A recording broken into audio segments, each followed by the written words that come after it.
9 reasons, 9 times, 9 stories. Let's dive straight in. How surviving in extreme cold might actually build up a homeless person's immune system. It's 8 a.m. Chicago's streets are frozen solid. The wind is biting at 20 degrees below zero. But somehow, homeless people are still out there walking around. You'd think the freezing cold would be a death sentence for their health. Turns out it's the opposite. The human body reacts to extreme cold by strengthening its immune system to prevent illness. You've probably heard that cold weather makes you sick. That's a myth. The real cause of colds is exposure to viruses, not the temperature. Homeless people, constantly exposed to freezing conditions, end up with tougher immune systems. They have no choice but to adapt or die. By the end of the winter, most of them aren't sick. They've spent months in sub-zero temperatures, forcing their bodies to fend off potential infections. Some even say the cold toughens their lungs. So, despite living in awful conditions, their bodies become more resilient. It's cold, brutal, and harsh, but it might actually be keeping them from getting sick. How constant movement prevents illness from taking hold. It's 10 a.m. San Francisco's streets are packed. People are hustling to get somewhere, and some are just trying to survive. It's pandemic time, and the virus is spreading fast. Yet, despite the risks, homeless people aren't dropping like flies. Why? Movement. Constant movement. It sounds basic, but it's true. Homeless people are always on the move, whether they're looking for food, shelter, or a safe place to sleep. This constant activity is like exercise for the immune system. It's not just about the body getting a workout. It's about staying active and avoiding the stagnation that leads to sickness. Those who sit still for too long, whether rich or poor, are more likely to catch something. But those who are always out there in the streets, moving from place to place, end up with a stronger immune defense. By the end of the day, while most people are holed up inside avoiding crowds, the homeless are still out there, walking the streets, and they're actually less likely to catch the virus than people who stay in one place too long. Movement keeps their bodies on alert, ready to fight off whatever comes their way. Why people living in filth don't necessarily get more infections. It's 3 p.m. The streets of New York are bustling. There's a homeless guy sitting on a bench. His clothes are dirty, and he's surrounded by garbage.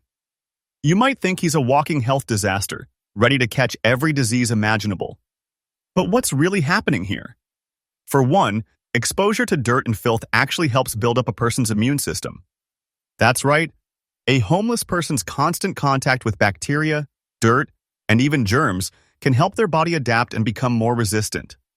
Sure, you might think being around trash all the time would make them more susceptible to infections, but studies show that a little dirt can actually strengthen your immune system, helping it to identify and fight off diseases. In a way, their constant exposure to germs keeps their bodies in fighting shape. By the end of the day, that guy on the bench hasn't gotten sick. He's been exposed to more bacteria than anyone in a clean house. But his immune system is used to it, and he's got the resilience to prove it. Homeless people and their unusual resistance to certain diseases. It's 1 p.m. Miami is sweltering under the sun. Sweat is dripping off everyone, but some homeless people look perfectly fine. How? The heat. It's brutal, and it's relentless. Homeless people, especially in places like Miami, have learned to survive in extreme conditions. Exposure to heat, dehydration, and stress doesn't always lead to sickness. In fact, it can have the opposite effect. Heat shock proteins are a thing. They help the body cope with extreme temperatures and even help the immune system function better. Over time, homeless people adapt to high heat and humidity. Their bodies get stronger and better at defending themselves. By the end of the day, while everyone else is wiping sweat off their faces, homeless people seem to be doing just fine. Their bodies are used to the constant stress. They've learned how to stay healthy in the worst possible conditions. The role of stress in immune system adaptability. It's 8 a.m. Seattle is cold and rainy. Most people are tucked inside, avoiding the weather. The homeless, though? They're out in the rain, huddling in doorways or under tarps. You'd think they'd be sick from the constant exposure, but surprisingly, they're often not. It's because their bodies are under constant stress. Stress triggers the production of cortisol, which can suppress the immune system. But for some, Stress also triggers the production of other hormones that help the body fight infections. It's all about balance. Those living on the streets develop a resilience over time. Their immune systems constantly adapt to fight off what would normally make others sick. The constant stress isn't always bad for them. By the end of the day, while most people are heading to their warm homes, the homeless are out there dealing with stress, rain, and cold. But their bodies have learned how to handle it. How a rough lifestyle can lead to stronger immunity. It's 5 p.m. Los Angeles streets are crowded, but it's not just the usual city bustle.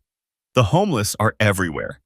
You'd expect them to be constantly sick from exposure, but that's not always the case. In fact, their rough lifestyle might actually be making them healthier. The physical strain of being homeless moving all the time, fighting for survival can increase circulation and boost immunity. This constant challenge pushes their bodies to stay alert and fight off infections. Being homeless forces the body into a survival mode. This means their immune systems are constantly working overtime, which can keep them healthier than someone who's lounging at home all day. By the end of the day, while you're cozy at home, they're out there tough, resilient, and healthier in ways you can't see. Why extreme physical activity can keep homeless people healthier than expected. It's 10 a.m. Portland is wet and chilly. The homeless community is scattered all over the streets, bundled up in layers of old clothes. They don't have access to healthcare or regular medical checkups.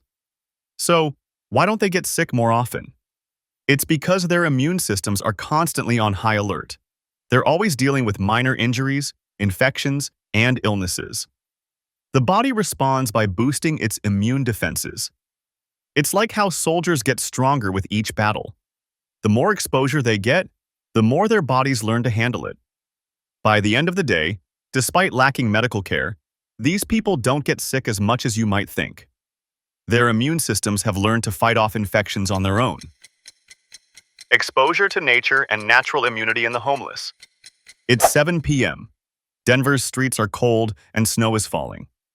The homeless are bundled up in whatever they can find.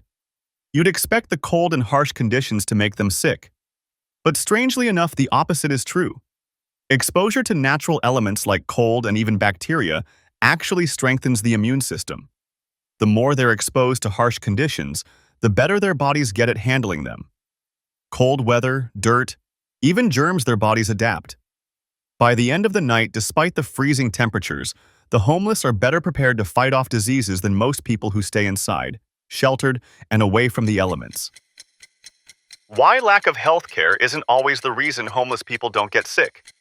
It's 2 p.m. Phoenix is over 100 degrees. The homeless people are out in the heat, but they're not dropping dead left and right. Why? Because the body can adjust to extreme heat over time. Sure, heat exhaustion is a risk, but their bodies adapt in ways that most people don't notice. They build tolerance to the heat and its draining effects, which gives them a better chance of staying healthy. By the end of the day, despite the insane heat, the homeless in Phoenix are still out there, their bodies well adjusted to conditions that would leave anyone else bedridden.